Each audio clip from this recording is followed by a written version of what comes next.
Anyways, this is Party Chatcast, a casual podcast about games, gaming, and whatever else catches our attention. This is Greg, and with me I have, as always, Packy and James. And today we are joined by an extra special guest, our friend Max. How are you doing, guys? Doing well. Doing How about great. you?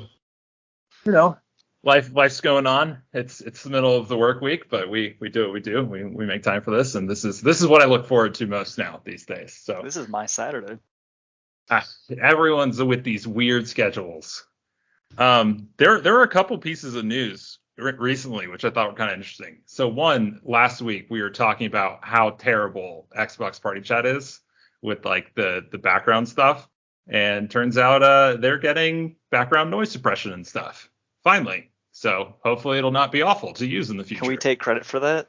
Was that because I of think us? we can. I think so. I think we Legally? can. There's absolutely no way it was a coincidence. You know, like the timing is just so perfect. It was almost 100% because we were railing on how bad it was.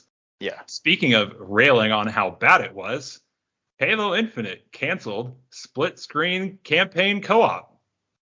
I So don't sad. know what they're doing anymore.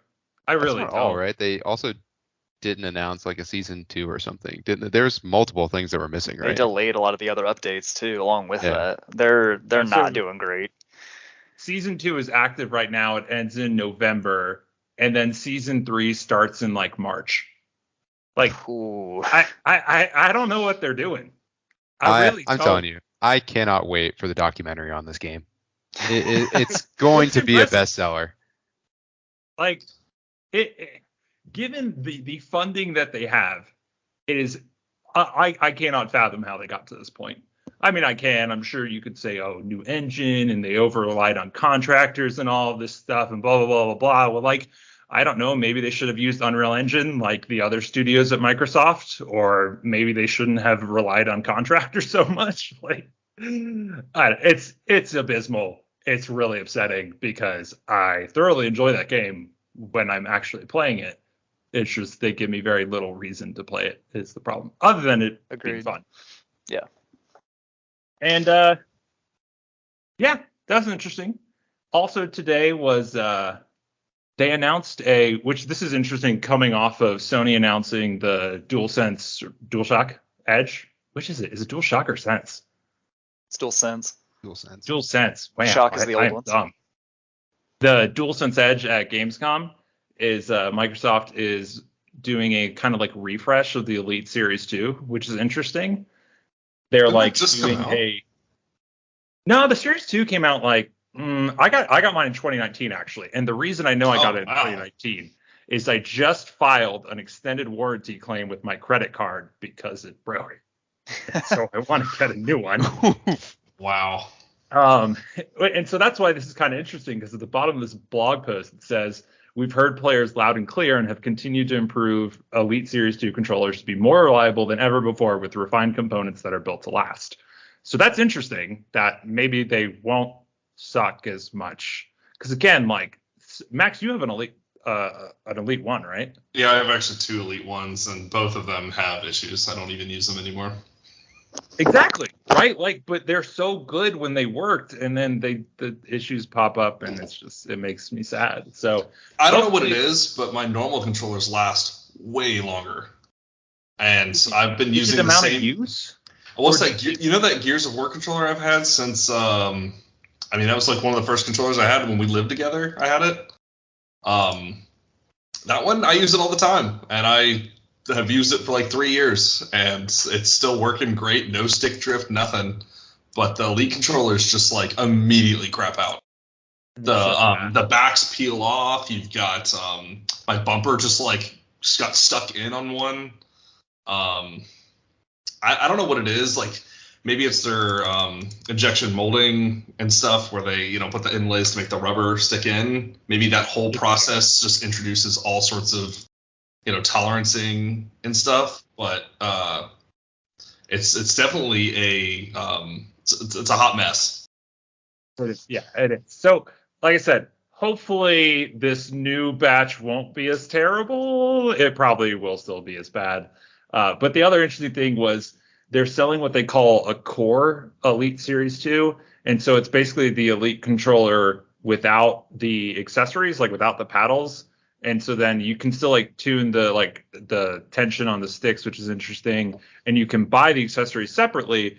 Or what I imagine some people will do is just buy third-party paddles or whatever, just to make it, like $10, $20, $30 cheaper or whatever. So I thought that was interesting that they're kind of doing a like medium-esque premium controller. And then also they're doing it in white, and it's coming to Design Lab. And I don't know how much it's going to cost in the Design Lab, but I'm going to really want it, and I'm not going to do it because it's going to be too much money. But it's going to look so good, and I'm going to want it so bad, but I'm not going to do it. Didn't the previous generation cost like half as much as a console? So the current one costs, I'm sure it's on this page right here, $179 is the MSRP for the current one. Yeah, that's literally more than half the Series S. Mm-hmm. Is that control? Like, that's it's insane. Yeah. And so the core one that comes without the paddles is $130. So that's that like kind of middle ground. Now you're less than half the cost of a Series S instead of more than half the cost. What a steal! I know, right? To be fair, How if much you is buy that, one of these, get it from Razer? Costco. You know the Razer controller that's you have on the 360? I feel like that's still made for the Xbox One, isn't it? They changed it, and so I actually have. They make a couple models now, and I actually have one that I got for like $45 on sale one time, and that's actually what I use currently most of the time now. Since, like I said, my Elite Series 2 crapped the bed, I've been using this Razer one, and it's so nice. They have like these super clicky tactile buttons, and it's actually super nice. And I'm like, oh yeah, it's like almost like a mechanical keyboard, clicky tactile. I don't know how to describe it. It's great though. Anyways, yeah. So that was like fair bit of like semi-interesting things in the past few days, or at least since we last talked. But Max, since we have you here, I want to talk about survival crafting games, because you are the absolute king of survival crafting games. Yeah, that's definitely my genre of choice. What is your game of choice in that genre? So the one that definitely I've spent the most hours on is Ark Survival Evolved. I looked at the amount of time I've spent on that game, and it's kind of disgusting. It's definitely equivalent to a full-time job, and that game is a full-time job if you play on official. But the funniest part is anytime you talk to anyone who's played Ark, they're always like, "Oh yeah, that game sucks. I've played literally 2 years of my time on it." I really want to compare your playtime in Ark to my and Greg's playtime in WoW. I think we did that once, and I wanted to say that it was very close. I think it is super close. I think you crazy. were very close to me, and I'm pretty sure Packy's higher. I think, but we just theorized, right? We haven't actually compared the numbers because I don't know your Ark number, and I haven't looked at. I'm afraid to look at my /play on WoW. I'm gonna see if I can find it real scares quick. me. I don't think so. I think it has to be in game. The one thing about Ark, though, is that a lot of times when you're breeding dinos, you'll have the game up, but you're not really there. Like, yeah, like they have a feature where you basically click a button on your dino every 3 hours or so during an event. And so what I would do is I'd have the game open, I'd go cook dinner, and when my 3 hour came up, I'd walk over and hit the button and go back and keep making food or doing whatever. I used to stream it to my computer on one monitor and play a different game on another, and then just wait for those moments. So my game time is a little bit false because I definitely was not full attention on that game. But the Ark just like it pulls you in like no other survival craft I've played. I've tried Rust. I've tried. Minecraft. I feel like is the epitome of survival craft, mostly just because of its sheer number of players. But Minecraft I find to be extremely boring after about a day. I feel like when I first played it was really fun, but once you sort of figure out that optimal path to getting the top gear, there's only so much you can build out of blocks that is satisfying. And they don't have like furniture. Did you? They have the beds. I mean, I've definitely done it before, but Sharp it like a bigger one this time though. Like if you just keep going. yeah, I tried adding all sorts of features like veins, and I had the water buckets and lava. That's what I do in all, like every time I pick up a survival crafting game. Like I never go for the goal. I just pick something really it's the tower. stupid really You early. pick the tallest tower. Exactly. We Like in reached the Valheim, we just literally built as high as you could possibly go, and that was it. Like no progression, nothing like that. I don't think we built ever the beat stupidest that. spot. I think we No. got to like 2 bosses, and I had a blast. I thought that game was worth every penny. I mean, we only paid like what, $10 for it? Vaguely recall, Yeah, it's cheap. Isn't the full release coming out soon or something like that? It's not the full, but it's the next big biome drop for the Mistlands. It's coming relatively soon. It's had pretty slow development because it was a really small team. Yeah, I But think it was only 4 guys, wasn't yeah, it? it was really small, but like easily the best early access game I've ever played for sure. What do you think made it explode? Because it was so small, it didn't have like any marketing, and then just a couple people picked it up and I mean, like so it's quickly probably the into its life usual cycle. stuff, right? Just like a couple big streamers grab it, and as long as the actual product itself is relatively cheap and really well made, like, those all go hand in hand. That's how we got into it, my friend group. Give it to streamers. Okay, taking it. Sorry, I just need to take notes of how we really blow this podcast up. Yeah, Yeah, I don't think a podcast makes Hey, for a people, great stream. clearly people do that, right? Like streamers will just listen to podcasts. Yeah, exactly. Right? Like, yeah, Oh, they totally want to share the viewers, Play an audio only podcast with their little face in the bottom right corner, only making facial expressions because there's not a single There's like one moment of streamer silence I to could cut see in. that would do that successfully, but only one. You actually watch a lot of streams, James. Like the fact that you I had one clearly in mind. So like, I don't I know. don't watch a lot of like live streams, but I do really enjoy Germa's content.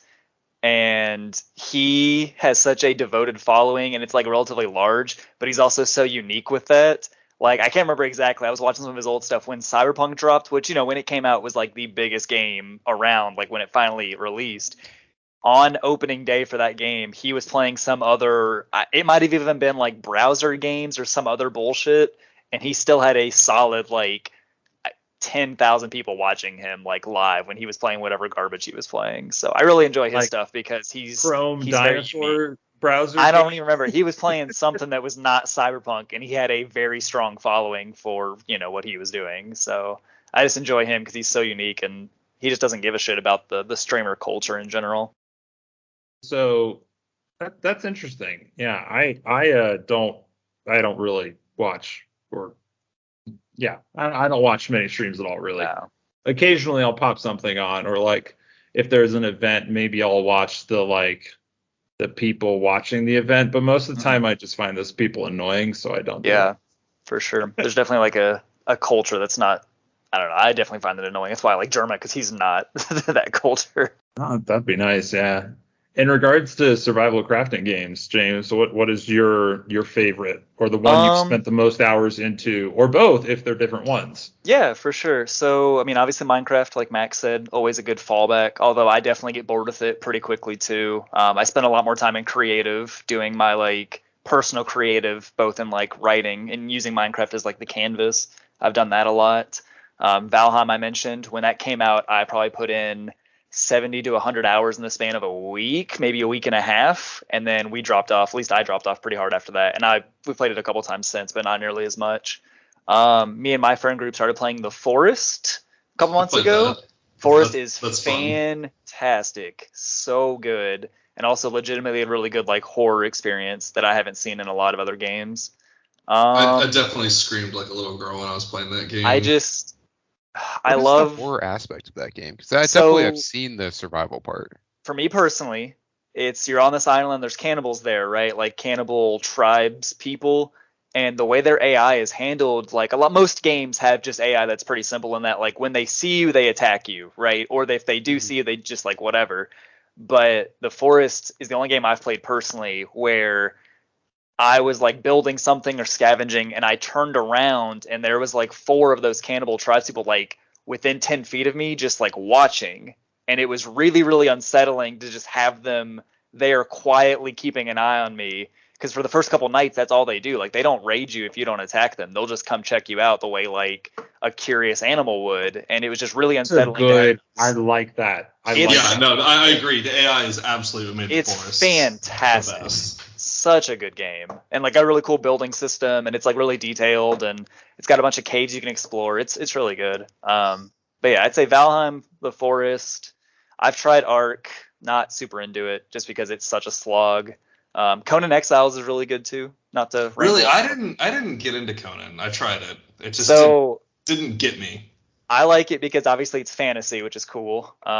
It's got a pretty good combat system for a survival like craft game. Like, it's got combos and stuff, which is pretty cool. And if you play like on a personal server where you can make it not as like much of a slog like Ark can be, which I know you can do the same thing for Ark, which is what I've played Ark with like custom servers. Conan can be really cool because you just do your own stuff, and it's not as much of a slog, and it's got a cool like combat system. There's a lot of like world bosses. And then they just dropped a really big update expansion for it that adds sorcery and like dark magic packs and stuff, which I haven't tried yet, but I'm excited to jump into. I saw the new splash art for that. I haven't installed. Haven't played it. Looks cool. But it updated. And yeah, I saw that update you were talking about. Yeah. So yeah, I'd probably say those are my big four for sure. What about? Well, actually, wait. Before Peggy, I'm going to ask you the same question, obviously. But I want to circle back to the very first thing you said to like make sure I understood what you were saying. So you mentioned using Minecraft as essentially like the way you were writing. So like, what do you mean by that? Like you were just building the worlds in Minecraft that you were building in writing, like that type of stuff. So during college, it was junior year of college. It was after Greg and I, like you and I, like were pretty close in terms of like living in the same dorm and everything. I specifically used Minecraft Creative to begin yet another world building project, which for anybody that's not familiar, I like writing to world build, but not writing for narrative. And I have a billion different projects that are all in different stages of just like progress on how fleshed out they are. But yeah, in college, go ahead.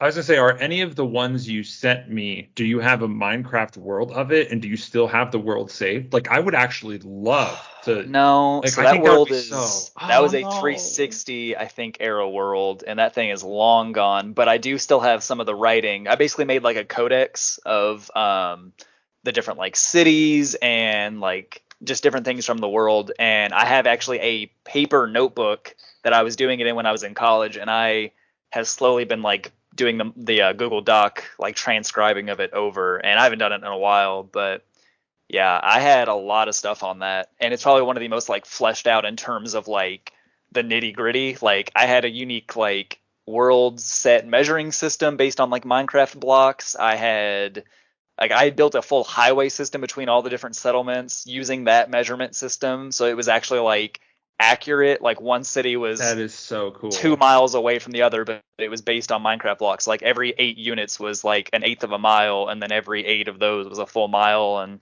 yeah, I had a lot of stuff. Something about like make up a unit, or did you just use existing? I did just like one block, and then 8 of those was 1/8 of the mile, and then 8 of those was the mile. But yeah, it was super fleshed out for what it was. I never like finished it, but yeah. This is really cool. That is a shame that you think that's gone. Oh, it's absolutely gone. That's so sad. But what was nice about that one was that was before Infinite Worlds were a thing on like the consoles. So like I had a like cohesive canvas to build on that wasn't Infinite. Because with Infinite, it can be really hard, obviously, to like make a plan because it's just so big. So I've been thinking about going back to it, but I just haven't done it yet.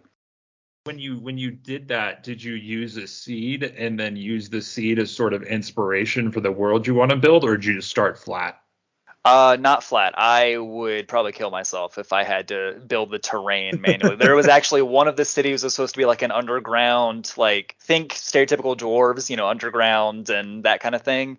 But the mountain it was built under was kind of just like a third of a mountain. It wasn't fully enclosed, and so I did end up doing the terrain on that to make it look like a real mountain on the outside, and then built the cavern on the inside. And it took so long, and it was not worth the effort at all. It's so cool though. I would love to see. I'm pretty sure there are those things where you can like upload like a Minecraft world or, your character in some game and get it 3D printed.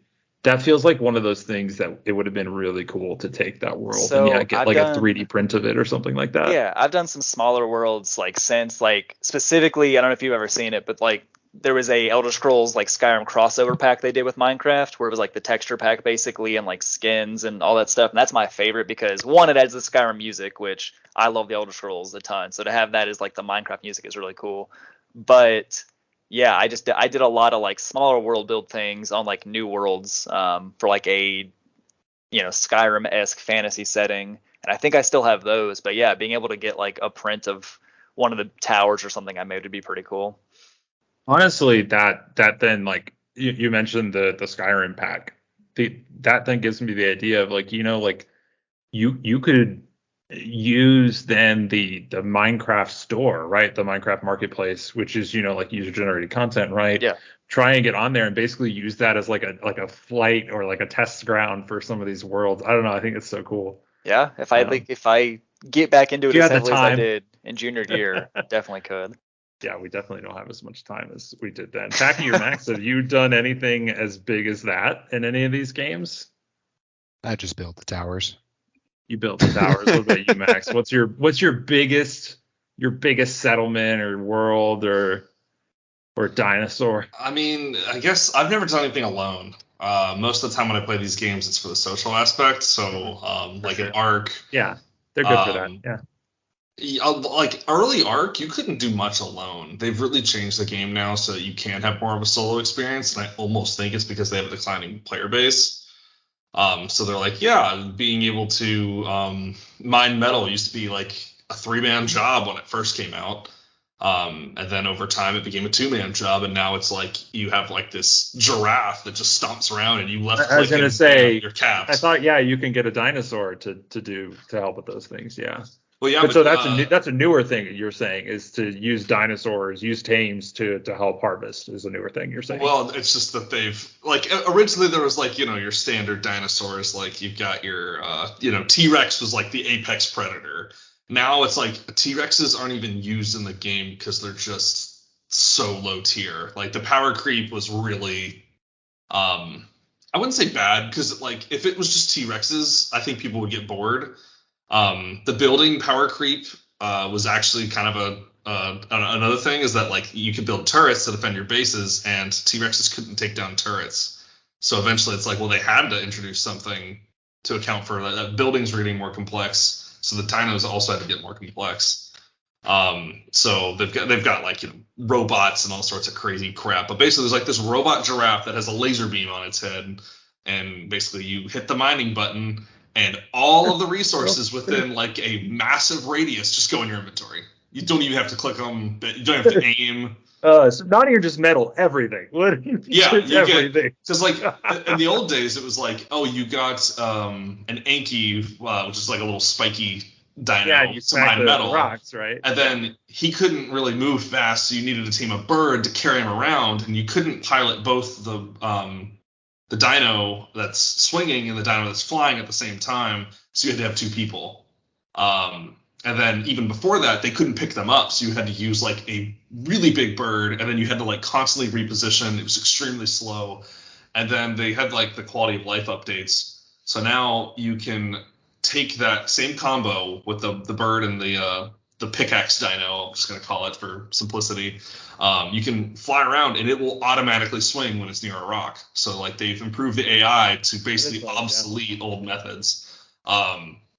And a big part of that, I think, is just because like one, that's probably the least fun part of the game is just sit there and grind.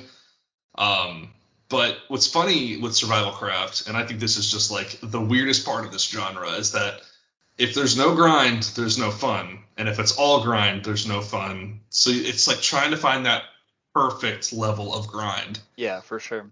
And Ark, I felt like did something really interesting initially with it, is that you had to invest so much into whatever you were building, and it was much more key to stay hidden than it was to get big. it was just like it was a complete like, please don't find my base, please don't find my base. I'm gonna build like underwater in this tiny little crevice, and I log in, and as the loading screen's on, the heart starts pumping. You're like, oh my god, is my shit gonna be there, or is everything just gonna be gone? And Context for the listeners is that Ark is most servers are PvP, PvE, right? So he's talking not just about hiding from like wild random dinosaurs that might stumble upon it and crash it down, but other tribes on the server. Right. Yeah. So sorry, I should have explained that. But I've tried playing the PvE game mode where other players can't attack you unless you agree to fight, and it is the most boring. It's so easy. I mean, the hardest part of Ark isn't the AI, it's the players. Like when James was kind of talking about the forest and how you'll just get stalked. All of a sudden you'll see someone log in onto your server and you're like, I have no idea who that is. I don't recognize that name. And everybody goes into lockdown. I mean, I was part of a tribe where if somebody logged in that was not on like our whitelist, it was notify, tribe management, and it was like a job. I mean, I literally was on like watch, and they had a rule that someone had to be online at all times. So I made friends with people in Australia, Asia, Europe, South America. We literally had like a worldwide tribe, and someone was online 24 hours. Like there was not a period where we didn't have one person on. And I remember, I was at work, all of a sudden I get a text that says, hey, we're getting like wrecked. Can anyone get on? And it's like, 2:00 in the afternoon. I'm like, I'm not going to leave work for this. But I mean, that's the thing about Ark is like bigger is always better. If you have somebody in your tribe that only contributes 1 resource per week, that's better than 0 per week. There are tribe limits, like size limits. There are clusters that do that, but the one I played was just the vanilla, no boosts, just straight chaos. So then tribes get further. My tribe had 80 people in it, I think. Oh wow! God damn. Yeah. Well, and I guild. My tribe was small. Mine wasn't like called a mega tribe. Mine was just like a bunch of guys that got their friends to play, who got their friends to play, who got their friends to play. These megas, you literally have to like apply, and they would like go through your friends list to see who you're friends with and contact them to be like, hey, what do you know about this person? And it was like a full-blown application. Yeah, like it was. You don't want an inside job, right? Like you don't want them to come in and just. Well, that's what they call it. They call it inciting. It's happened to me. I've actually been wiped more from inciting than actually people pushing my base. And that is my biggest problem with Ark. It was one thing to get like outsmarted, where it's like, the early Ark. God, I love early Ark. I walked outside of my base and I was just grabbing some berries. The slang for people who don't know how to play are called bobs, because the default name was Bob. I think now it's human, but like that slang stuck around. But some dude level 4, and you go up to like level 160, so 4 is not much. He just sprints up to me with a club, knocks me out, and that's the best part about Ark is you can knock somebody out, force feed them and keep them alive and knocked out, and they just can't play.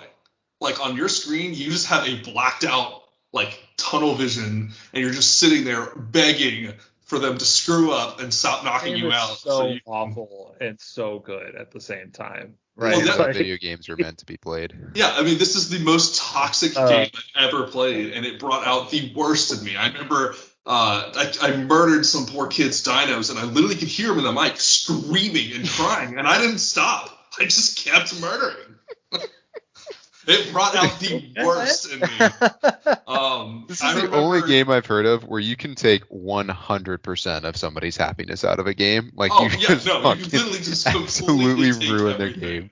There's literally a thing where you put people in cages and handcuff them and fill their inventories with stuff, so they can't move, they can't access their inventory. You have to keep them alive. It's like your own pet. So what I would do is I'd have a guy in a cage, and about once an hour I'd come in, shoot him, and the classic human pet. I'd feed him to make sure he's alive, and he couldn't use his character anymore. So until I accepted my bribe, which was like a bunch of dinos and all sorts of stuff, I let him go. I was like, all right, you gave me payment. Like I was holding people for ransom in this game. Oh, I mean, it brought out the most toxic part of my life. It was everything I've ever wanted to do. Commit heists. Like one time I stalked a guy for like 12 hours, and I literally would write down when he logged on, when he logged off, how long he was there, and then we all took shifts. We had like 7 people go to the server. We write down his schedule, and we realized this guy works a 9 to 5,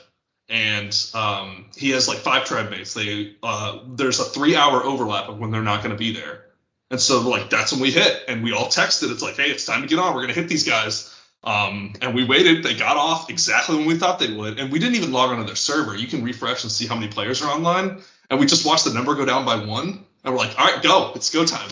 And so they didn't even see us log on. And I think that was the best part, is that you could hit people, and it doesn't tell you who did it unless you kill something with your player or one of your dinos. If you destroy stuff, it doesn't leave the traceability. And so you could just pull off a heist, and they'll have no idea. Or you could frame people. Like you could name your tribe something very similar to someone else's tribe, like replacing an I with an exclamation point. Just go in and wreck somebody, frame, and you could start wars. I mean, there was nothing like the social. I mean, I always said that Ark was not a survival craft. It was like a politics simulator. And it seems like a world sim, yeah. Like it's oh my god. This is Lord of the Flies Advanced Edition. Yeah, no, like this is just truly. I think the craziest shit though is that me being a 28-year-old man, I reported to like a 16-year-old who would tell me what to do, and I would do it. I would never ask questions. Like he'd be like, this, and this, and I'm like, this guy has more time than me. Like it's that right? I can only play like 4 hours. Really, video games are agnostic of everything. It's just who is the most experienced and knowledgeable and good. Like you do not care about anything else. Yeah, I mean, it's just, it was so weird. There was like a dude with kids. There was me. There was the 16-year-old, and like we kind of had like our own shift, right? Like the East Coasters had like their own 3-hour shift. And so pretty much I told them, like, I'll be on when I'm on, but I'm not taking a shift. Like, I cannot take that responsibility because I cannot guarantee I'll be on. So the 16-year-old could. He's like, yeah, I don't have a life. I'll be on. So he was the leader. Like, he was like, this is what we're going to do when we're on. I need you to go to this server and gather this intel. And, like, it was genuinely, like, a heist simulator to some degree. But, like, I've played Payday. I've played, Grand Theft Auto and all that. It's knowing that you're literally screwing over someone else, and like a lot, right? Like this is thousands of dollars, and people do the real world trading. I mean, I played maybe about 6 months ago, just for like a couple hours, and I found someone's stash, and that was probably worth about $600. And I was literally just flying around. Expensive single item or dinosaur you think you've come across? Singular dinosaur. So the thing about Ark is there's like kind of an economy. So Dinos actually had a max stat. You can only get up to 255 points in a stat before it like caps. And so the first person to get a stat that was higher than market, they are going to make a killing. One of the guys I was on a tribe with would sell top stats, and he easily made like $2,000 when he pushed a new stat every time. So like. Not on a single one though, right? Or on literally a single dinosaur that was like higher stat than the market. Yeah, basically, Ark is really complex with the breeding. So there's 2 types of sales. You can get a breeding dino, and you can neuter and spay your dinos to make sure people can't breed them. So what you could do is sell a neutered version, and those are dirt cheap, right? So if I'm like, hey, I've got this. It's a fucking thoroughbred. You're paying for a goddamn thoroughbred, and you want to see it. If I want that market and I want to get that monopoly, I sell neutered shit because I don't want competitors. And so like obviously it's not controlled, so there's also the risk of, hey, I'm spending $50 of my real money for this egg, and go to pick it up on the other server, and you get jumped, and bam, it's all gone. Like there's no guarantee that this deal is going to go through. It's just Ark is just the Wild West. It is pure anarchy. And what's so funny is that you actually start seeing governments form. Like we had like a semi-democracy where you could vote on stuff. The Discord channel had like all these features and like polls. we had like, our soldiers, we had our grinder. I was a grinder. I hate the PvP in that game. It just, the idea of spending 24 hours to raise, actually more, like I had a dino that took 2 weeks of real life time to raise. 2 weeks of like, not just like put it in something. Even on a private server, it took 2 weeks. Oh no, on privates they normally do like 4 hours max. Like the private servers are so boosted. But I had, so the best dino for just like stomping. It's the one that you throw out on your front lines. It's like the Mega T-Rex. That takes 2 weeks to raise. I think they finally nerfed it down to 1 week, and now they do breeding events very frequently, so it's like 3.5 days. But keep in mind, this is 3.5 days of not like, oh, I set it out and I can log off in 3.5 days. It's done. It's that thing's gonna starve in like 20 minutes. So you have to constantly be feeding this shit. What the fuck? Jesus. And so you had to make deals with your tribe mates. I had to be like, dude, I gotta go get food. Can you watch my dinos? And he's like, yeah, I'll do it, but you gotta watch mine when you get back. And we had to make all these deals. It was this constant trade. And I think that's what I loved about Ark more than these other games. Because, like, let's take Valheim, for example. Once you grind and max out, that's it. Game's over. Like, you beat all the bosses, you turn off the game. Sure, you can build, like in Minecraft, and make some cool structures. Mm-hmm. But, why would you do that? Why wouldn't you just, learn some CAD and design, 3D modeling if you want to build stuff? I agree with you with what you said earlier, that honestly, like, the things that makes Ark so special is that, it's not the survival crafting aspects of it. It's everything else to it, right? Because, like, I think I agree with you that if you play on a PvE server, like PvE private server, just solo or whatever else, right? Like, you'll probably get more or less bored at a similar point as you would in other games, probably. Right. That being said, actually, with all of the expansions, like Ark 1 has actually like multiple maps, and the maps are pretty big. It's got a lot of content. They're pretty good too, or just like interesting, right? Like, you know. So I mean, even for like the survival crafting aspect of it, I feel like the PvE side of it is still like honestly fairly solid. And so if you're scared of the throwing your life away, you can still do the private server PvE stuff, and that's pretty fun. Right, yeah. And I mean, I've definitely done the private server PvP, and I've done everything from like it's basically the normal servers. It's just that they guarantee you're not going to get hacked, because the level of toxicity in Ark is like, I'm going to get your IP address. Like, that was very common, to steal someone's IP address and dox them. Like, I had to restart my router all the time because someone would log into my server, get my IP, wreck my oh my god. What the fuck is this game? This game sounds This game awful. Is hell on earth. Why this is so much further. I already had such like a crazy opinion of how deep people get into Ark, and this is taking it so much further. This is just another completely degenerate society of people who are willing to.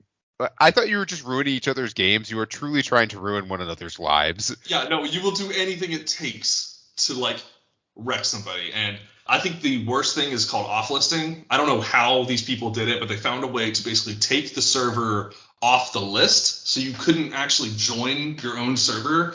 The only way you could join is to join a friend that's not actually listed. And what they would do is they'd wait till everybody's off, they'd hop on the server, off-list it, and then you could join the server if you were friends with the person, and they'd send invites to their buddies to go wreck the entire server. And then, like, they were doing this to Wildcard, like the developer of the game. They weren't doing this to players. They were literally hacking. Like, these players were so into it, they were willing to just, like, take down the servers of the game they played to get ahead. That feels like a great way to get your account banned, too. Right? Oh, that was actually a thing. Sure. Like, I was part of the trading Discord that was like, did your account get banned? Do you need all your stuff back? Here, we'll run you through all the boss content so you get all the unlocks, and we'll level you up to level 100. They had XP parties. Did they not even need to, like, it's not just that, right? Like, would those people not have to, like, buy a new license, right? Like, on whatever platform they were playing on, too? People did such shady shit. So, like, one very common strategy on Xbox is to log in with your main account, then make an Xbox Silver account, and while your main account so the license is on the main account, but you're always playing on the others. Exactly. So you always get banned, but then you just make a new account. I'd be lying if I said I never did that before. So I never did any of that IP hacking. Yeah, man. Tried to ruin any of that stuff, but I did make an alt account because what kept happening to people is their characters would get deleted. And if your character gets deleted, you're just like, Wildcard had no support. It was just like, yeah, I'm going to send you my middle finger, and there you go, make a new character. Luckily, the player base was good enough to where that wasn't like a huge issue. But the level of black market on this game and how deep it went easily made it the most interesting. I mean, you had complex economies. You had now that all the stats are maxed out, like a lot of this is kind of moot. But like at the time, it was like you had a dino stat that was 5% higher than market share. Oh my god, let's all talk about it for 2 hours. And the person would literally make thousands of dollars. Like, people would pay big money for this. Yourself? No, I for me, I was always like, why would I?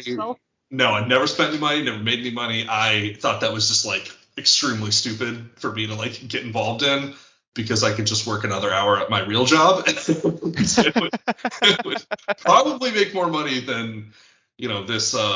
But like you said, the 16-year-old bossing you around, that was probably pretty good money for him. Oh yeah, because the 16-year-old was the one who was making all this money, and what was really funny about it is he just like what I love about survival craft games is that efficiency of like, I have found the best method to do this, and my favorite thing is when you play a game that hasn't figured it out yet.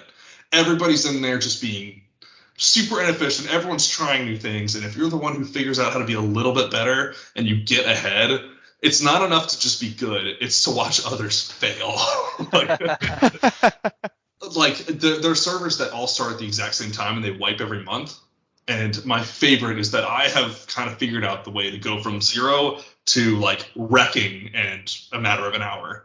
So I would always wait for those to wipe, and then I would join that server, get to the top, go back to the starting zone with just like a beast and just destroy kids. I mean, there's nothing more satisfying than just watching all the yellow text shows up whenever you kill something. And it's just like, you killed this, you killed this, you killed this, you killed this. So satisfying to see your screen just fill up, and just the hate will start flowing. You'll get messages, you'll get people.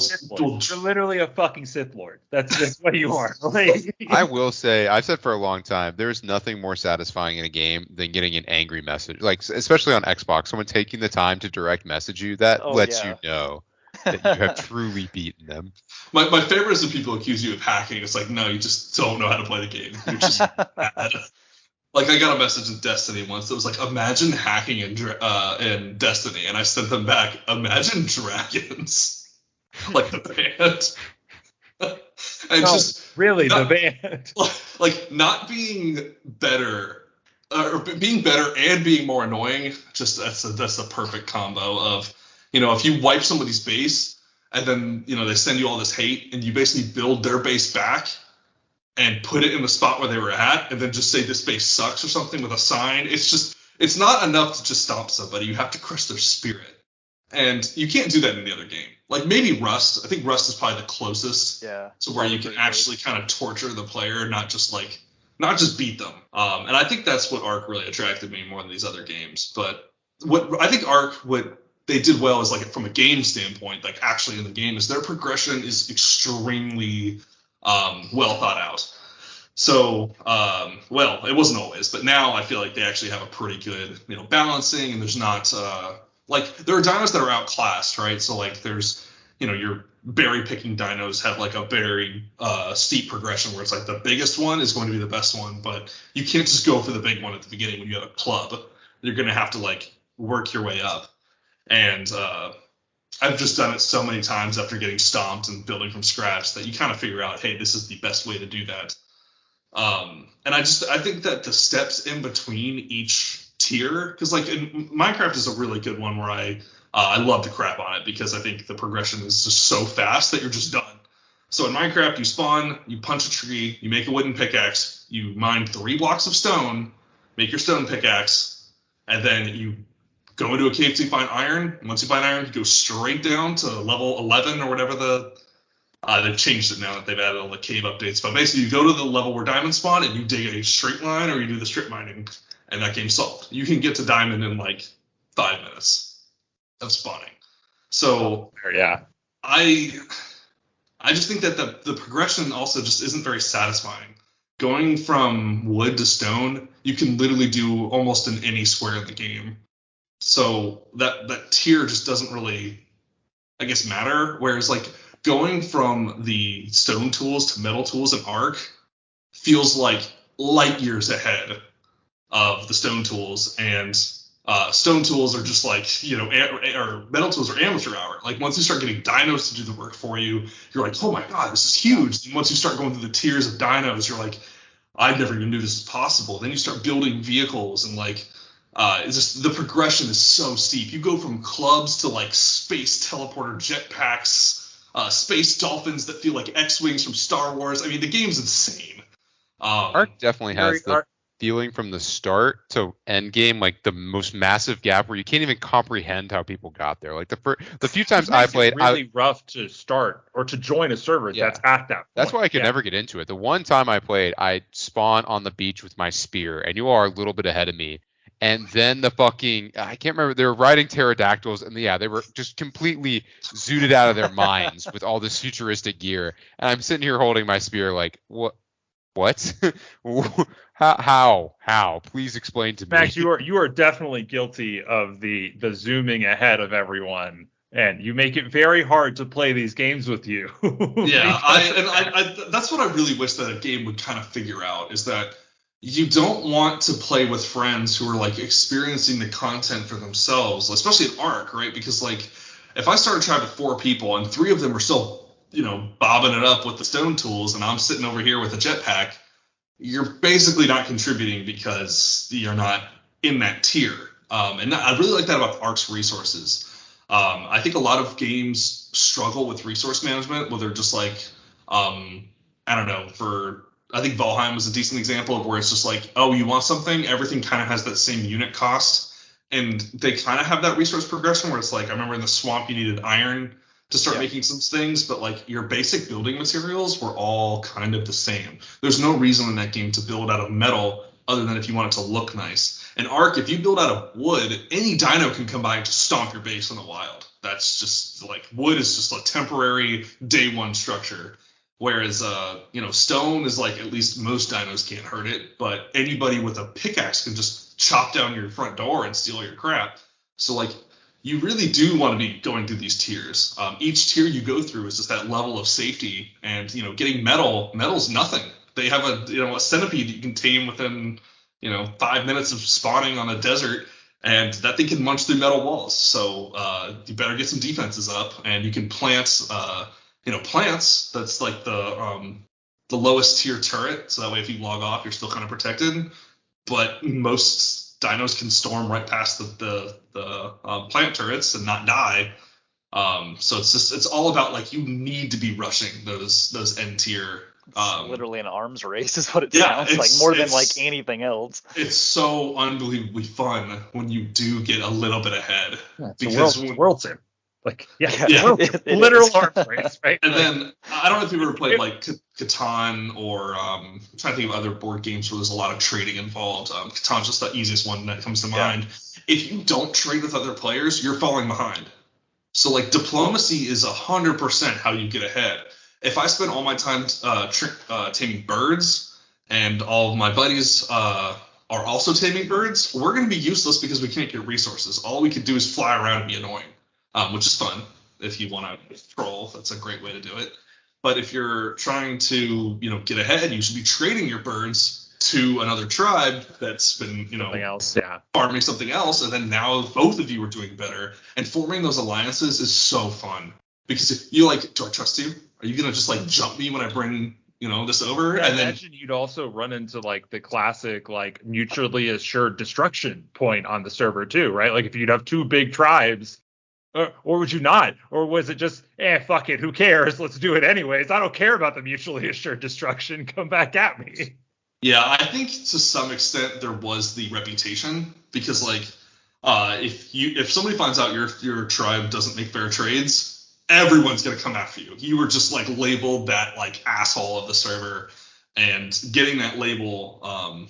This is more true for private servers. On the public ones, it's more so everybody goes through the trading Discord, which is, they have like a whole verification process. And if somebody scams you, you get banned from the Discord. And if you don't have history of good trades, no one's going to want to trade with you. So it's really hard to get started. Make a new account because they're going to see no one's traded with you before. Right, yeah. If you're trying to sell something really valuable and you have 0 thumbs up or whatever, it's like, why would you trade with this person? So the official gets really complex, but on the private, it's more of that, like, raw board game energy of like, I don't know you, you don't know me, but let's hop in a party chat and talk for about an hour, and let's see if this is actually going to be a relationship we want to keep. And it was just, it's so different than any game I've played. I felt like a lot of the time. The more I think of EVE Online, like That's a what I was blend about to say, between too. Yeah. like Minecraft and EVE Online. Yeah, it definitely has those vibes. And I feel like there was actually a lot of people who used to play EVE that played Ark. And I would believe that. That makes sense. You go from selling ships to selling dinosaurs, like. Yeah. And then I take it you're probably very excited for Ark 2, obviously. I'm not. It's the Ark is a drug. Ark is a drug. And when I'm on that, I'm a different person. I genuinely believe that Ark has impacted my relationship with my girlfriend. It's caused me to be antisocial and just be like, I'm not talking to my friends. I gotta play Ark. Like, don't talk to me. Like, if you text me, I'm not gonna respond. What's the most in like a weekend you've grinded Ark? Oh, easily. Like, I got home from work on Friday, stayed up till like 3 a.m., went to sleep, woke up at 8, played the entire day until another 3 a.m. Like, full weekend. Like, all hours were consumed by this game. And that's gross. It's so unbelievably addictive for me. I don't know what it is. It's that perfect formula of chaos, the formula of efficiency. Like, I know efficiency and chaos almost are like, opposites, but in Ark, it's like they just are yin and yang, you have to have one if you have the other. And Ark just, I don't know why I love that game so much, but these other survival craft games that don't have this like PvP element, I don't understand the point. I've played PvP Minecraft servers, but that's just like, it's so easy to get everything back. The combat in that is even worse than it is in Ark, and the combat in Ark is not particularly great.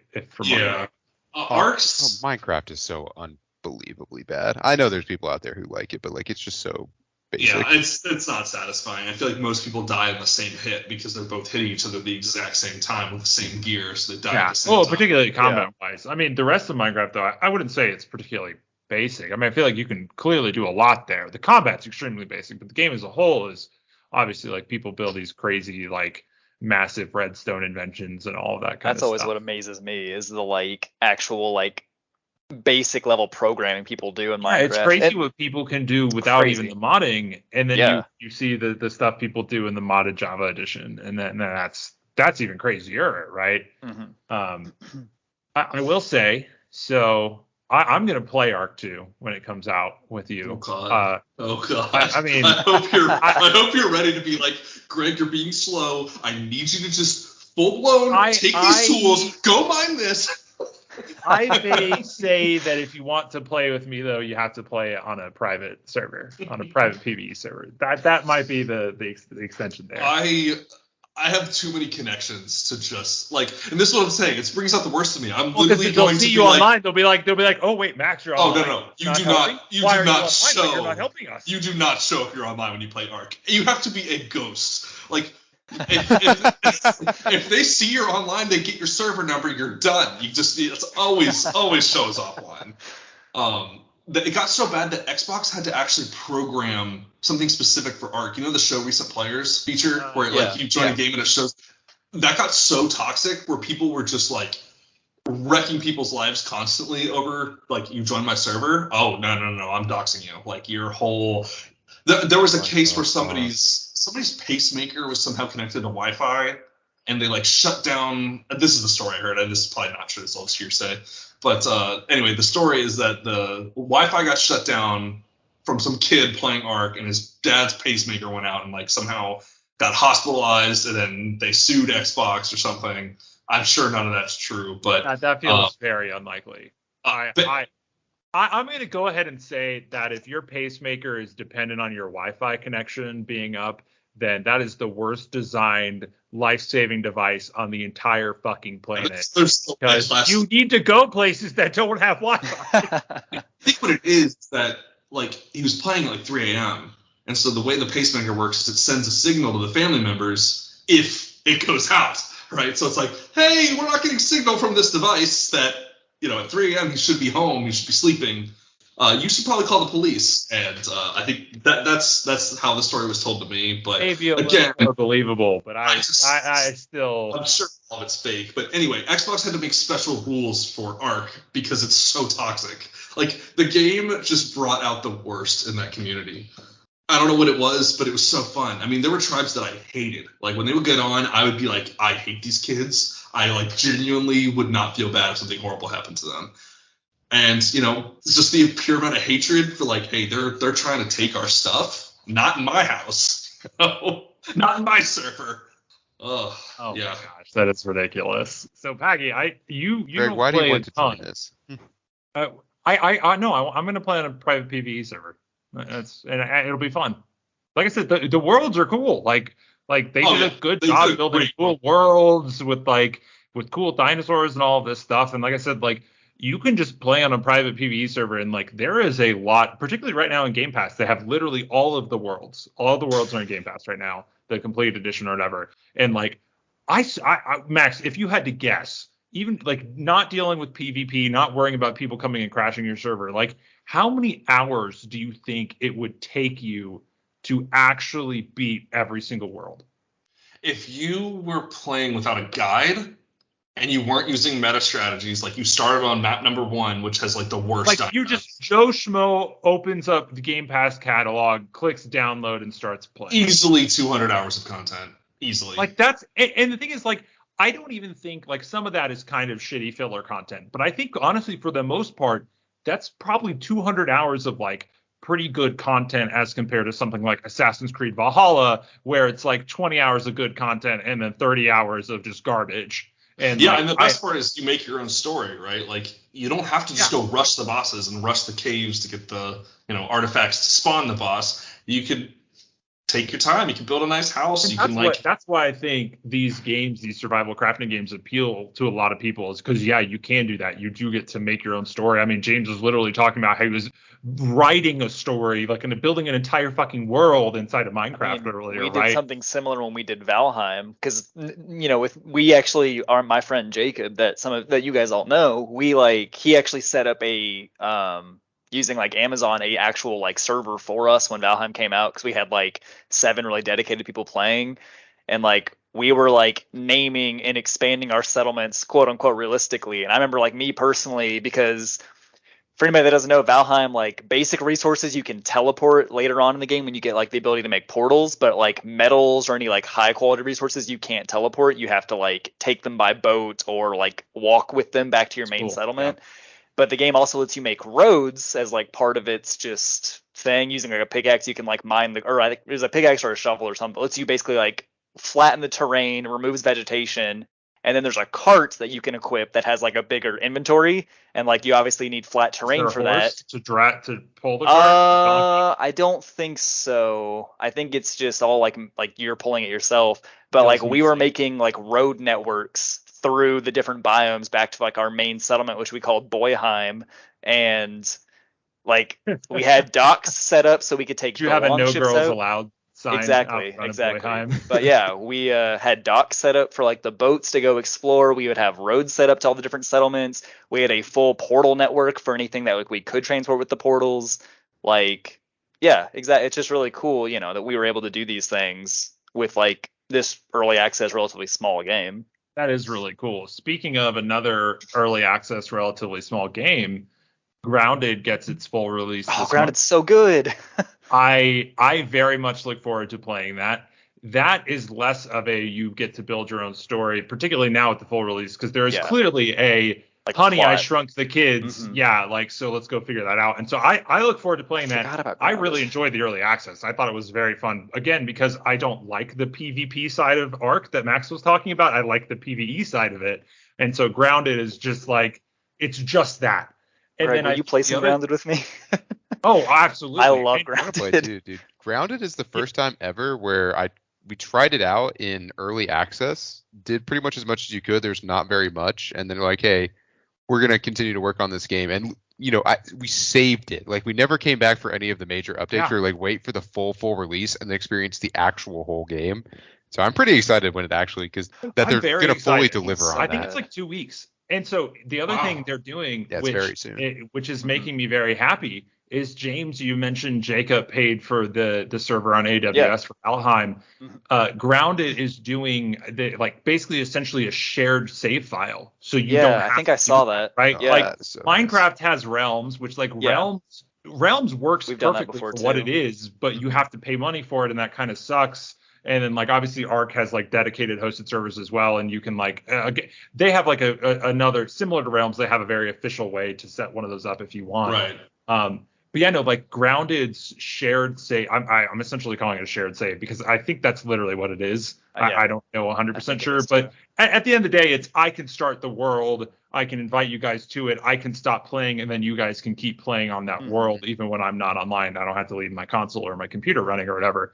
And so I wish every single game did that. Like every single survival crafting game, I want them to do that. That's the perfect thing. And I cannot think of another one that has done that off the top of my head, that has individual private save file worlds that are shared.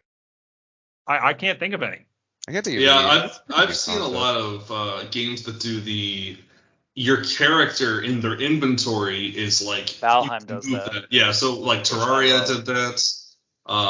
That's kind of how State of Valheim. Decay did it too. Yeah. It's Yeah, character State of was Decay. whatever, and then people had their own worlds. Yeah, which was an interesting way to do it. But yeah, no. So I'm super pumped for Grounded. All I'm hearing is I'm going to get all of you to play Grounded with me. Like I said, I think it's 2 weeks. I think literally 2 weeks is the full release, That's and awesome. so that'll be super fun. I am surprised no one here mentioned No Man's Sky. Going back to my Oh, beginning, I've played that. I can talk about Think it. of it as a survival crafty, because we I did can so talk little about of the crafting. okay, so It definitely it's is. a little less survival and a little more crafty. There's surviving there going on, right? Yeah. And I just wanted to segue it because I felt like it really tied in appropriately to my early statement of disappointments in Halo Infinite and how can something be so disappointing. And, hopefully Halo Infinite pulls the No Man's Sky, because for those who don't know, No Man's Sky launched. It was full of broken promises. It was very bare of a game. And today it is phenomenal. That game it's is great. I remember, what's the guy's name? Sean something. Sean Murray. Sean Murray. There was I think it was probably Game Awards or something, and it was best ongoing live service game or something like that. And No Man's Sky was up against Fortnite, and honestly, I think Fortnite probably should have won personally. But No Man's Sky wins, and Sean Murray was literally drinking his beer when they announced it, because he was I'm not going to win. Fortnite's going to win, right? So he's just drinking his beer, and they say No Man's Sky. He's just what? And I just love it, because honestly, I think Fortnite deserved to win that, but it would have been so close. No Man's Sky has done so much from launch to release now. And actually, No Man's Sky is another one that's on Game Pass for anyone interested in playing it. And it's a really good game. I think you can easily get bored. I think you get to a point where you can get bored pretty quickly, like we were talking about earlier. But it's super fun and definitely worth checking out. And honestly, it'll be interesting to see. I think it's probably less survival crafting, but it's still somewhat in the genre. Oh my God, I'm totally blanking. Oh, Starfield, new Bethesda game. I'm so obviously. excited. Right, Starfield, I think is going to be Bethesda. basically, it's going to be Bethesda No Man's Sky, essentially. I mean, kind of in a way. On a smaller scale, but yeah, for sure. Yeah, so I don't know. I think that'll be really interesting too, because I'm pretty sure they did mention building and crafting. They did. Yep. Yeah. I think obviously not. Well, actually, Fallout 4 and I think 76 had. Actually, 76 is kind of another. Max, have you ever played Fallout 76? Is No, I own it. I though. have. I'm playing it right now. From what you've described about Ark, I get a feeling you would really like Fallout 76 from what I've heard about it, right? I think there's a lot. It's not quite to the same extent, but I do think there is still you have the pseudo tribes on the servers. I mean, correct me if I'm wrong, James, if you know, but that was my impression. It's definitely smaller scaled than what Max has been talking about, just because it does not have. It's not going to be an 80-person tribe. Yeah, it's not that right? big, but it could. I think for most of what it is now, because it doesn't have the same style of dedicated official servers, because you're just kind of when you load it up, you're put into a server, but it just more Not functions it. like a Skyrim or like a Fallout 4 world instead of like So how does an that work actual with server. building your settlement in that game? And like, what stops you from building your settlement in the same part of the world as someone else then? So I haven't played a ton of it. Me and Jake were planning on doing a deep dive relatively soon because I love Fallout 4 and like all the other Fallout games. So we've been wanting to do this for a while, and it's in a better place than it was. Aside from their absolutely dog trash combat, because I I'm sorry, strong disagree. Bethesda cannot make good combat in a video game. We'll get into this. We'll get into this. They're incapable. They're incapable. They had to make VATS because the game is so fucking bad. They made VATS. That's all I'm saying. But 76, so Fallout 4 has like designated locations that you set up as settlements, right? They have like set locations on the map that you can't just build a settlement anywhere in Fallout 4. So in 76, when they made it like a multiplayer game, you have an item you put down called the camp, and the camp can be put down pretty much anywhere from what I've been able to tell, but it has like a boundary around it where other players wouldn't be able to put it down in a certain distance away or whatever. Ark has the same thing. Yeah. So is the world just that massive that like, because you're talking there's not dedicated servers, so like it's not the world literally just that big that it's definitely a really big map, just like walking around it and like looking at the actual like map they provide. But I think the difference is that it's a lower player count, so the density isn't there like it is in Ark, where you could have 1 billion people and the map is also big, but it's because there's so many people, the density is like different. 76 has a lower player count. Do you see the same other settlements, or do you see other people's settlements each time you log on? I guess is what I'm asking. I'm pretty sure 76 literally just drops you into a different instance of the same map every time, and so you're not going to see the same players every time. So that's interesting. They must be doing obviously something on the back end. Go ahead. Yeah, because they must be sharding essentially. So do they? They must say, oh, if these people have camps here, so therefore we can't put them into a world with other people. Yeah, who that's have what it camps seems in like. that area. Because that's kind of cool. I kind of like that. It's literally like it is a survival craft game, but definitely go into Fallout 76 playing it like it plays like Fallout 4. Just happens to have other people there sometimes. Like it's almost identical. I mean, it is Fallout 4, just in a Appalachian setting instead of Boston, and can you made by Bethesda like main studio. Huh? What? Can you attack other people's settlements? I honestly haven't done a ton of the PvP. I think they definitely have some protections in place because they definitely wanted it to be more like Fallout 4 crafting, like Ark. Yeah. So if you log off, you can't get attacked, so you're not. I don't think you can because it's all individual. So yeah, it's definitely closer to Ark than like baseline Fallout 4, but it's basically just multiplayer Fallout 4 is what it really is, which like I love because I love Fallout 4, so. Yeah, this is another great example of like No Man's Sky, a game that launched and quite frankly it was not good. It did not good. Great on launch and was able to. It's pretty good now. So have you played a lot of Fallout 76, James? Not a lot, no. I played it when it first came out, and then I've played it on the computer and the Xbox, and then obviously with the Bethesda acquisition by Microsoft, it's on Game Pass. So like I've been playing it a little more here and there, and me personally, I rotate between being super into Elder Scrolls and then super into Fallout, and so like I'll have Oblivion and Skyrim installed at one time, and then I'll have Fallout like 3, New Vegas, and 4 installed at one time. And I'm currently in my Fallout cycle, so we're going to try doing 76 again. So I haven't played a ton of it, but from what I can tell, it's what I've described, where it's, instanced multiplayer versions of the same map, basically. So I can never get through a Bethesda game. I get love Bethesda. Bethesda. The combat is dog water. I get maybe about 2 hours, and the combat's not for me. I can see why people like it, but it's just not for me. It's dog water. The one thing about those games, though, is that like, what is the power structure? What is the progression? Because I mean, I'm sure you start with like pistols and you like work your way up to like the minigun, but I don't see it capping out. Like Ark has so many tiers, and it's still worth your while to raid lower level people. Whereas I don't see that ever being a thing in Fallout, where it feels more like a PvE game than a PvP. For sure, yeah. I mean, I can't speak a ton on 76 because I've played it more than you guys, it sounds like, but I've definitely not played it a ton. But the way at least like Fallout 4 and 3, and then going into 76, they've done like Bethesda's done the progression.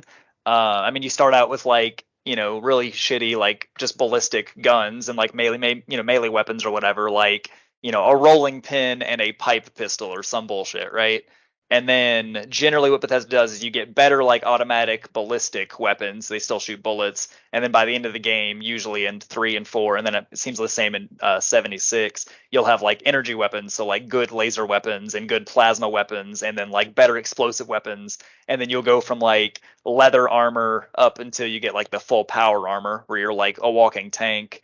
So I think the difference is like those games are not focused on that progression. Obviously, 3 and 4 are right. Their story, RPGs, yeah. And then so that's why I think 76 just doesn't sound like it would work, because I don't know. For me personally, I just love the worlds that Bethesda makes. I know, like, obviously they get a lot of like people shitting on them because it's they're Bethesda games, but there's nothing else to me anywhere that is the same kind of game that Bethesda makes. And even 76, that's very true. Yeah, 76 wasn't even made by Bethesda. It's a ZeniMax Online Studios game, just using Bethesda's assets because they're all the same company. But like I disagree on the combat for Fallout 4 and 76 to a lesser degree, because like Fallout 4 is the first Bethesda game I've played that feels like a normal game in its combat. It doesn't feel like a Bethesda game. Like the shooting is as good as Borderlands. Less trash than Fallout 3 and New Vegas, but it was still trash. Well, the thing is those games are not meant to be shooters. They're meant to be RPGs with like a shooting overlay that's fair. on them. That's 76 fair. is the first one that's definitely like has much better shooting elements. You can play it as almost a first-person shooter. Like it's not going to be a Call of Duty, but it's no, but that's I don't know. I love Bethesda. So as much as Greg loves Microsoft, I love Bethesda games. So no, the thing is, I love Bethesda games aside from the combat. I love all of it.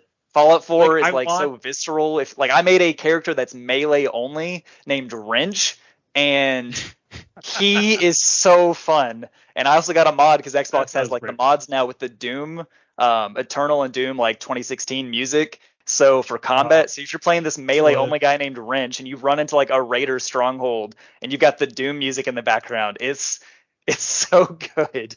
So good. I love it. That sounds pretty phenomenal. Wait, Ben, you said was that the does 76 have the mods too? Or no, it doesn't. It's just Fallout 4 and only Fallout 4. That makes sense given the online versus local aspect of it, right? 76 it's just a slightly quality of life improved Fallout 4 in some like areas because it's more recent, obviously. But like obviously some things are the online stuff, but then some other things are like less good because like they don't have the same depth in the character stories. I mean, I haven't played a ton of it, but they've definitely come a long way from when it first came out for sure. But it's just two different kinds of games for sure. We were talking about the Infinite like bungle of a launch, but I feel like we talked about Ark a lot. We never talked about how horrible their content updates were. And Ark was a developer. I can't remember the entire history, but basically it was a guy who signs like a non-compete, started a company under his wife's name, and then got sued. And so they were like, I think it was like a $20 million lawsuit or something huge. So Ark, even before its launch, starts doing DLC. Before the game's even, it was still in pre-alpha or something, and they were trying to launch Scorched Earth, the DLC map. And God, just every time they released a new content update, something would be horrendously broken. Which the game ran like trash too. Like the game, doesn't it still run like trash? Like, if you have the Xbox One X or later, it's pretty decent now. They added some updates to like reduce lag.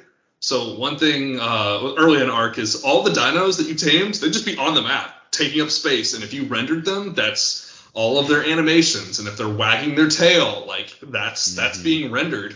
And the worst was babies, because babies had a scale that would change on like a minute by minute basis. So if you had a dino that grew, it would be rendering that model at that scale, which just people would raise like 100 at a time. So it's calculating all of those models all the time, and would just completely wreck people. And I remember early on, I would log in and immediately crash.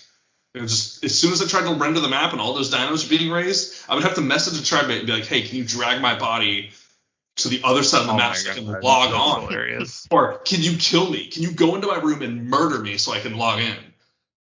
Just stuff like that. And then I remember, if I was on the map doing something, one of my buddies would log in and try to render the base, the entire server would crash. So everybody got kicked. And you could be flying on a dyno, and if you log out while you're flying, just go straight down. That's terrible. You log in, and then you'd be like, all right, I'm not dead, because you don't take fall damage when you're logged out. But I don't know where my bird is. My bird's in the sky somewhere, and I can't get to it. So that's gone. Wow. Goodbye. Oh, you can't even whistle or anything like that to get it back? A lot of times people would be flying so high it's out of whistle range, so you can't just whistle it back.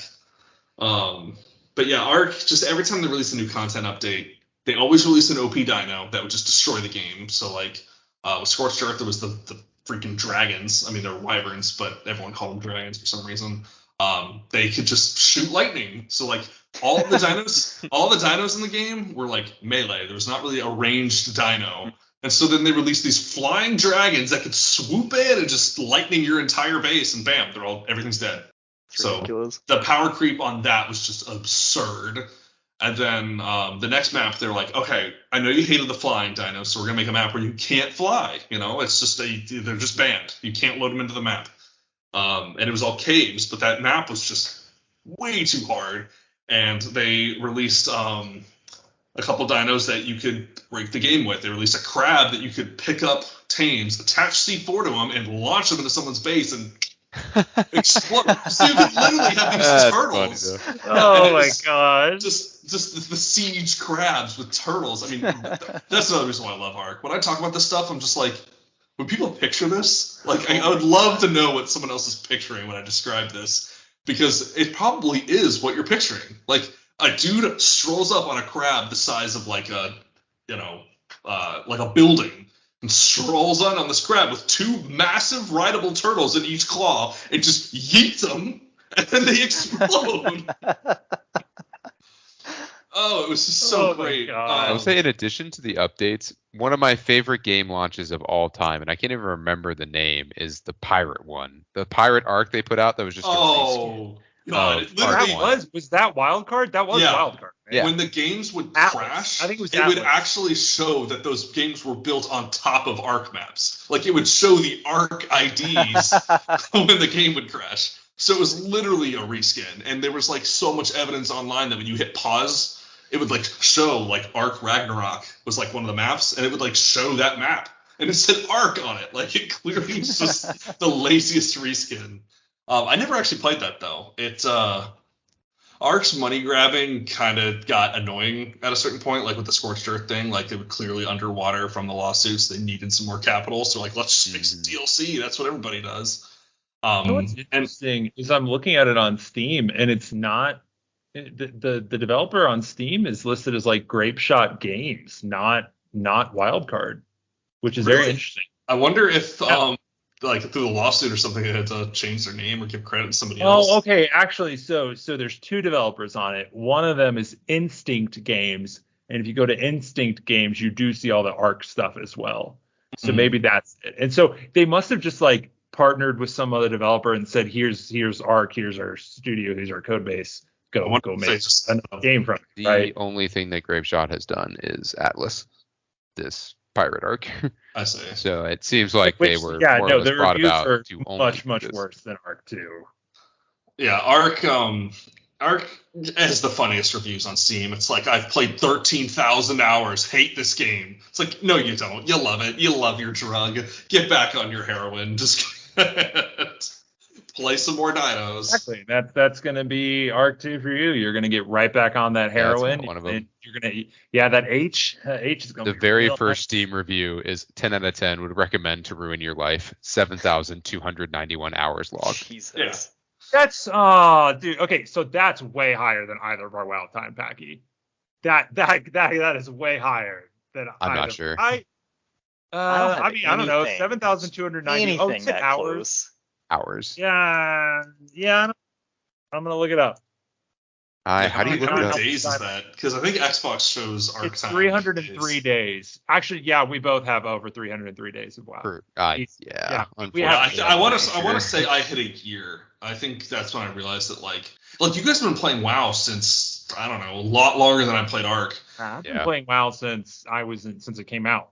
Right? Yeah, And 15 years ago at least at Yeah. this point. Something like that. Like, my Arc time doesn't even just include Xbox. I have it for Steam. When I first got it, I played with one of my buddies, and this was my junior year of college, and it was just me and him. And the early days when people don't know the meta, and that's my problem with buying games and being like a patient gamer. So like with COD, for example, when you play that Thanksgiving weekend when a COD first comes out, so fun. Yeah. There's and then Christmas noobs. I love Christmas noobs in games. Like Christmas noobs it's an excellent phenomenon. Poor Christmas noobs. It exists in so many games, and it's so much fun. So good. It's getting less common with free-to-play games, though, obviously, right? Like Fortnite doesn't have Christmas noobs, Like Halo Infinite's not going to have Christmas. You know what the new thing is? Game Pass noobs. What? When fighting games go to Game Pass, if you own it, and all of a sudden, I remember that for Rivals of Aether I played which is a platform fighting. Person. I got on the friggin' Xbox version. Another game that I played. So I played a lot of Super Smash Bros. Melee, and that translates very directly to Rivals, which is just essentially a fan game that became a full-fledged game for that. And so that might be another game where it rivals my WoW time lifetime. I'll never be able to calculate it. There's no way. I mean, I've been playing Melee since I was literally 12, and I think I've played it almost at least a couple times. Actually, that's not true. There's several years They're where making a Rivals 2, aren't they, by the way? Yeah, they're making a 3D version. Because Rivals is entirely 2D, and so it's not going to be a platform fighter anymore? No, it's gonna be a platform fighter. It's gonna be like Multiverses. It's gonna be that kind of 3D. Oh, sorry, that's what you mean by when you said 3D, I was thinking like Soul Calibur. Yeah, sorry. It's really that they have upgraded from what's it called? It's pixel art 2D style. sprites, yeah. Yeah, like sprite art style, because that worked. It's beautiful, but it's really, adding new content takes just so incredibly long, and it takes a lot of dedicated artists, and it's just not especially for like the world of cosmetics was their biggest reasoning. Like, you can't make cosmetics easily. You have to make them from every animation from scratch again if you want those cosmetics to look anything more than a recolor. Right. So they're like, yeah, it's just not worth it. So we're going to switch to a new engine and, of course, add a bunch of stuff. But anyway, yeah, a game I put in, probably going to those Game Pass noobs, probably had like 300, 400 hours in the game. There's just nothing just like that. Just obliterated people. Oh, I know it's funny because you're like, oh, why would it be fun to just continuously win? Like, there's always that... like if you're in a casino and every time you gamble you always win, is that hell? No, it's not. No, what? It never goes away. I like a challenge. If you have to ask that, like you're like, why would you want to do it? You've never done it. It's so fucking I've fun. done it. I still like the challenge. We will play those games in Multiverses, and I will literally be like, I will do the rematch, but I'll literally be like, please. That has been, I'll say, a more unique experience. I've never been in games where, you very actively hate. Though we've been doing it at the same time. When you win by too much, it's like, all right, let's not. We are just gonna win again. Let's not do that. The exception to that is Cho'Gall and Heroes of the Storm. Like it doesn't matter how lopsided that gets. I'll take that. I'll take that endorphin rush. I love.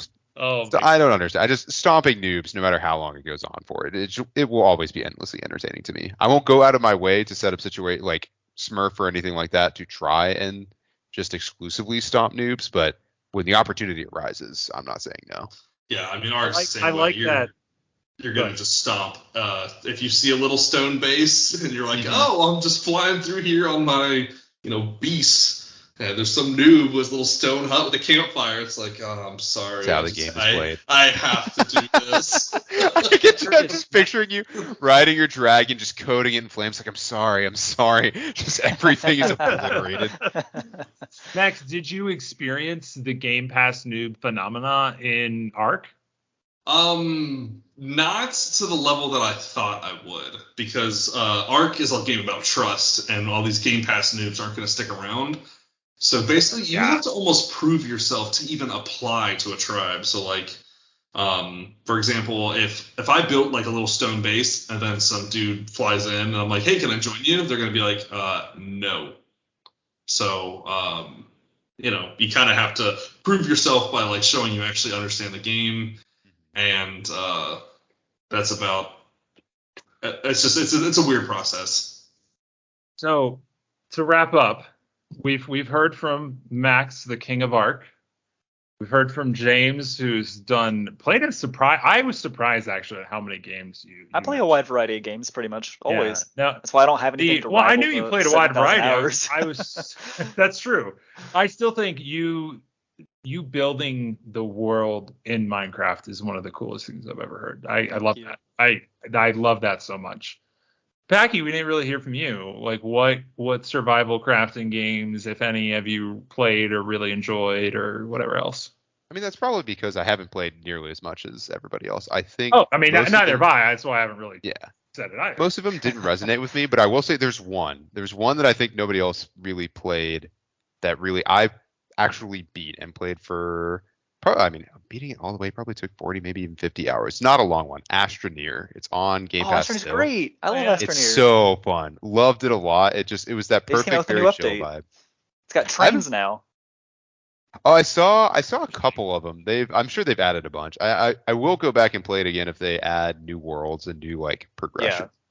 Because that's where I ended with it. And I really liked that it kind of like it was both very like it has that Minecraft style to it where you suck up parts of the terrain and you're able to reconstruct it, flatten things out, make a real base, Mhm. all the typical building stuff. But also like have a very clear progression system and kind of it definitely does. Mhm. like a true endpoint, along with like the usual secrets and stuff like that, and all the fun stuff people hide in those kind of games. Which another game that is I'm surprised no one's mentioned. Max, you've played a shit ton of Terraria, right? Yep. Not that's another not game not with- not an Ark shit ton of Terraria, but still a buttload.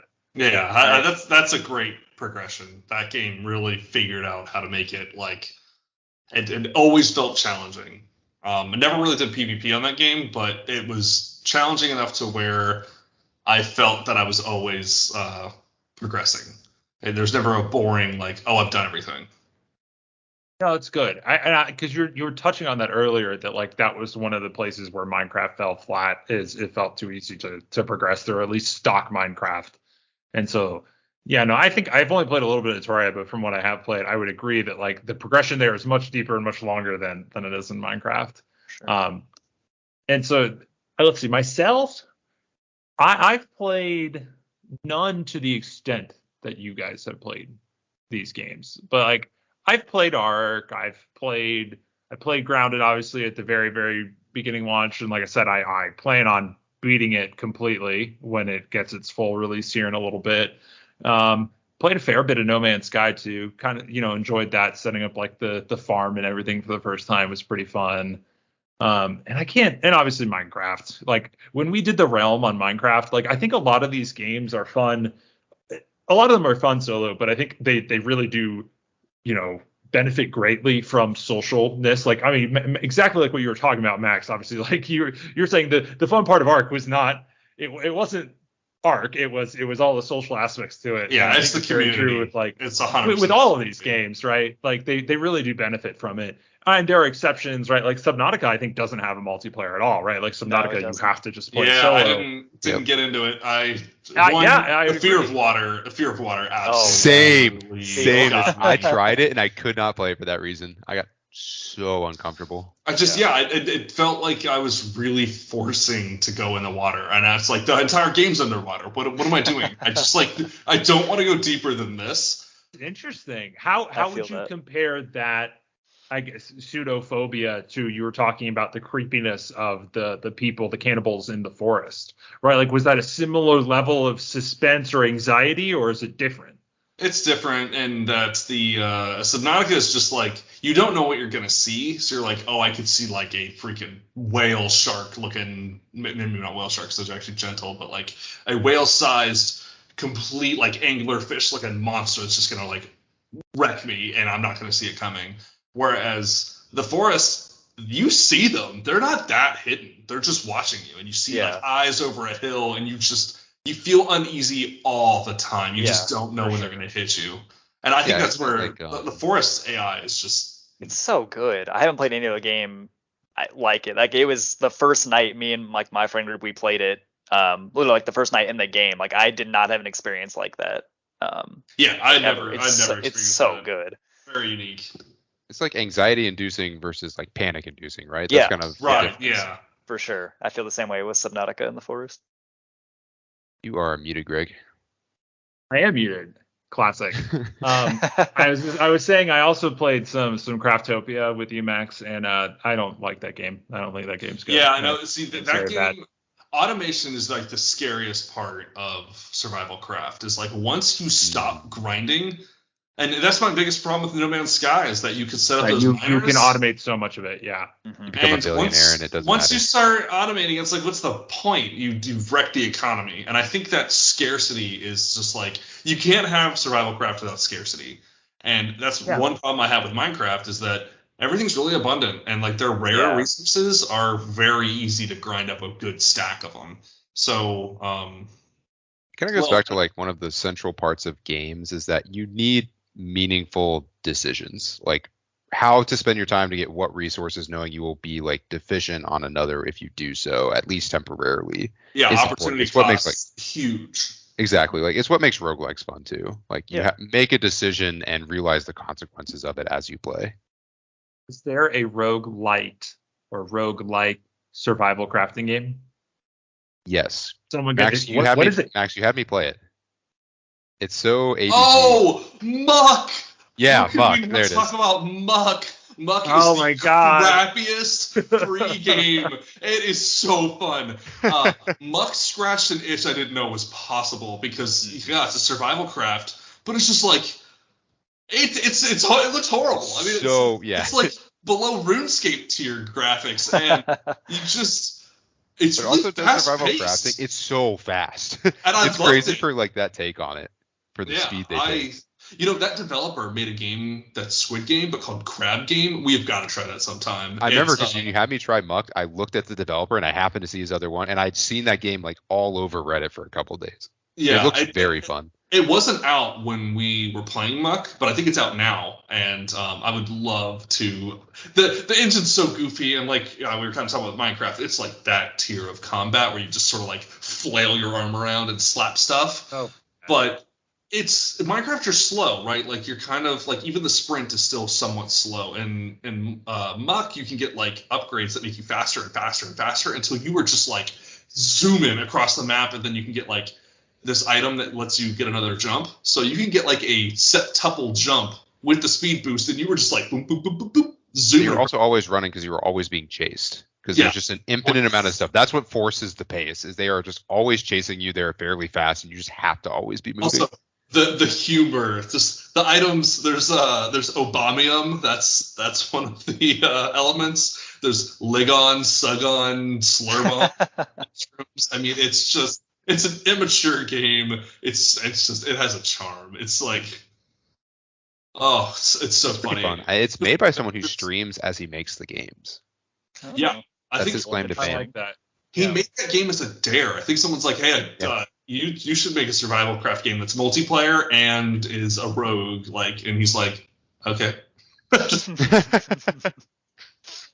So yeah, Muck, for anyone listening and interested. MUK? Is that what it is? MUCK. MUCK. Okay. Interesting. Like, it's free. It's gonna take 30 minutes for you to like get what I'm talking about, and if you like it, you'll probably play it till you quote unquote beat it. And it's great. It's a very quick. There's no risk, right? Like you will sit down, you'll play it, and if you hate it, you've lost 10 minutes. Tiny game, not even a big download, but highly recommend Muck. I forgot all about Muck. Well, thank you, Max, for joining us on this episode of Party Chat Cast. And like I said, I very much look forward to playing Grounded with you all in a couple weeks when that gets its full release. Because I enjoy survival crafting games. Anything else you guys want to add before we cut this one off? Nope, just happy to be here. Oh yeah, thanks again for coming. This was fun. Yeah, seriously, it's been a while. You are more than welcome back in the future. All right, everybody. Thank you for listening. Bye. Bye.